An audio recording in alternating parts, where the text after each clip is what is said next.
and good morning, everyone. Welcome to the public forum at the group exhibit Hydrogen Fuel Cells and Batteries at Hanover Messe 2014. If you're walking in the hallways, feel free to come sit down, grab a tea, and listen to our next presentation. I'll be speaking with CEO of IFDHLLC regarding hydrogen implementation in Florida. Please welcome CEO David Haberman to the stage. Thank you for joining me today. Glad to be here. So you have a bit of an interesting backstory in terms of your involvement and history within the hydrogen sector. Perhaps you could share it with our audience today and give a little bit of a detail to that. Sure. I started in the defense industry. We were trying to use hydrogen as a fuel, and so we started 30 years ago. My background was applied physics and trying to make something called slush hydrogen, which is making hydrogen that's not even a liquid, but actually almost an ice. So it goes back a ways in terms of technology challenges. So you've been in the industry for quite a long time. I think you're saying 12 years. You've been involved in lots of different projects. Can you go into detail of any of the specifics of the projects, or is there any companies that perhaps some of us will be able to identify? Sure. After I left the defense industry, I ran DCH Technology, which exhibited here for many years. This is a wonderful location for market development for hydrogen and fuel cells. And when I was CEO of DCH, we exhibited here almost every year. And we did that for about 12 years, mostly working in fuel cells for portable applications. And you see some really good companies here kind of pursuing those same sweet spots in terms of trying to hit high-value loads, having hydrogen and fuel cells serve the high-value loads, and that justifies a little bit higher cost for changing technology. And then, as you say, for the last 12 years, I've been a consultant working primarily in establishing hydrogen energy facilities, and that's primarily where I spend my time. And that, I guess, brings us to IFDHLLC. So is that a consulting work? Right. That's myself. I have a small team of guys, and we consult primarily in building hydrogen energy technology systems. That is, producing the hydrogen fuel and then helping the specific user get the best financial system in place so he has his own control over the fuel as well as the application. And do you help them enter international markets as well? Do you do stuff overseas or just primarily in North America? No, we've worked in Japan, in Scandinavia quite a bit, Israel, done a fair amount of work in China. There's a lot of interest in hydrogen, as you see here, just an extraordinary amount of international interest, and this is probably the leading international show for hydrogen. So if you want to get a sense in terms of where to go and get a flavor internationally on what's occurring in hydrogen, this is the place. This is exactly the right place to be. It's not just, you hear Americans oftentimes want to talk about U.S. or Department of Energy initiatives, but actually much more of it is moved into the commercial space, and you get a real good feel of it just walking around these exhibits. So in terms of the commercialization, does that bring us into this hydrogen initiative in Florida? What is this about? Right. Well, it's interesting. In Florida, we have 4 what's called deep water ports. These are the ports that serve the large cargo vessels that move in and out of the Panama Canal.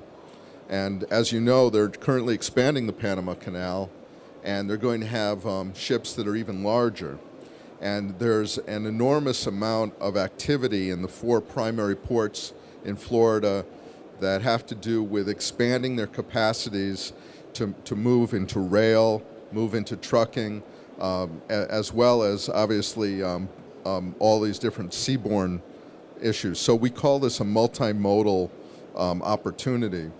And I'm working with a consortium of companies located at these 4 deep water ports to put together an integrated hydrogen energy plan where we would be generating hydrogen fuel at these 4 ports, Jacksonville, Merritt Island, where that's kind of the same level as Orlando, Fort Lauderdale, and Miami, and taking a look at trying to consolidate all the different possible adopters of hydrogen energy, not just forklifts, not just transportation, high-value stationary applications, all based on actually having a consolidated interest in generating hydrogen fuel at those 4 ports. So when you're talking about these ports and you're saying that there's a lot of activity, it's really busy, you know, for some of the people here who maybe don't have the concept, how busy are we talking about? Like, what is the activity level at right now? And in terms of this hydrogen implementation, how big are we talking? Yeah, it's an enormous opportunity. Literally, if you look at U.S. seaborne traffic, the entire Caribbean trades in and out of Florida, and it does trade also through some of the Gulf ports, Galveston and the Houston Intership Channel, but that's primarily petrochemical. But a lot of Atlantic traffic and a fair amount of Caribbean traffic go through the Florida ports. And that generates an immense amount of market pull and an immense amount of available capital for upgrading their efficiencies. And a lot of these ports have quite old infrastructures. These are ports that have been around for a long time. Literally, they've been in use, some of them for over 200 years. And so the infrastructure investments in these ports is now ramping up to meet the enormous investments that are going into the larger ship developments, which increases the material flow. But literally, you're talking about billions of dollars a month through these ports. So approximately, when you're talking about hydrogen production onset at the ports and the forklifts and the material handling side and all the hydrogen and fuel cell aspects, what's the quantity? What are we talking about in terms of like how many fuel cell forklifts are we anticipating? How much hydrogen production are we anticipating to take place? Our initial scheme is to put in 1,000 kilograms a day of production in each one of the 4 ports. So that'll be approximately 4,000 kilograms a day in Florida for producing hydrogen for use as an energy carrier. And this is envisioned as kind of a baseline for running a cost-benefit analysis. But we have a pretty good sense of we can already assign that much hydrogen to applications that are in immediate use and that are prospects for very near-term adaptation of fuel cells. Who will be overseeing this project? Who's involved on the management side? Yeah, it's entirely commercial. This has nothing to do with government. There's no government involved, no subsidies, no taxes. It's entirely a commercially driven effort to look at trying to monetize the efficiency improvements from hydrogen energy. So it's a consortium of industry that's very dissimilar industries kind of working together. And I represent the consortium. So have any companies been selected as of yet? And what are the requirements for companies to qualify to participate? That's why I'm here, is basically I'm out talking to all of these good vendors to see who has the kind of the technical readiness and the scalability to be able to work with our consortium. So I'm on a shopping trip, and that's why I'm here. So in terms of the companies, you say requirements. What sort of requirements are you looking for? Where do they need to be in order to participate? Yeah, we're looking for companies to be suppliers of hardware, specifically able to stand up to not just the due diligence for their hardware, but also to talk about making 10-year contractual commitments. This has to do with commitments for the repair and maintenance of their equipment, and a viable understanding that we need to know their cost of operations, not just the acquisition cost for their hardware. This is an extremely important criteria. In the engineering of these sorts of things, we need to understand what's called the cost of ownership, which represents not just acquisition, but also the cost of operating it. And that's an important threshold of commercial readiness for all of these suppliers. And when will you be making these decisions? So when will you determine who's going to be participating, and what's the anticipated timeline? Yeah, well, the ports are being dredged now, and the dredging finishes in about a year. And over that time, we're developing the plans and probably run procurements next year. So we're basically collecting the initial list of probable vendors and putting together the plans. So that's going to go on for about a year, and then there'll be a procurement, and that'll be an open, competitive procurement. So you talk a lot about requirements and commitment, which leads into sustainability. Can you discuss the importance of sustainability in this project? Oh, am I glad you asked? Yeah, sustainability from the definition of engineering is basically trying to attain, first of all, a real understanding of what the truth on the ground is right now. Sustainability is about what's called situational awareness, understanding exactly where you are right now and not pretending you understand it, but understand the economy, the infrastructure that's there, what's working, what's not. Then designing a system plan that is efficient not just technically, fiscally, and in terms of having these opportunities for pre-planned product improvement.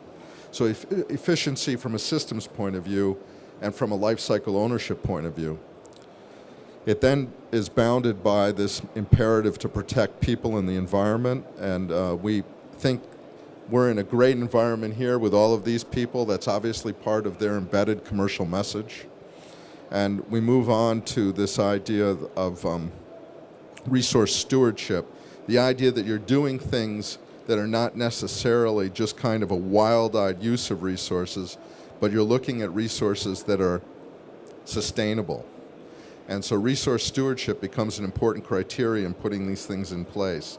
And that lends to the last point in how we bound sustainability, which is the idea of being able to apply your lessons learned, not having them immediately proprietized, but having your innovations have legs, have the knowledge base be able to move forward as an industry and not just have sole source suppliers.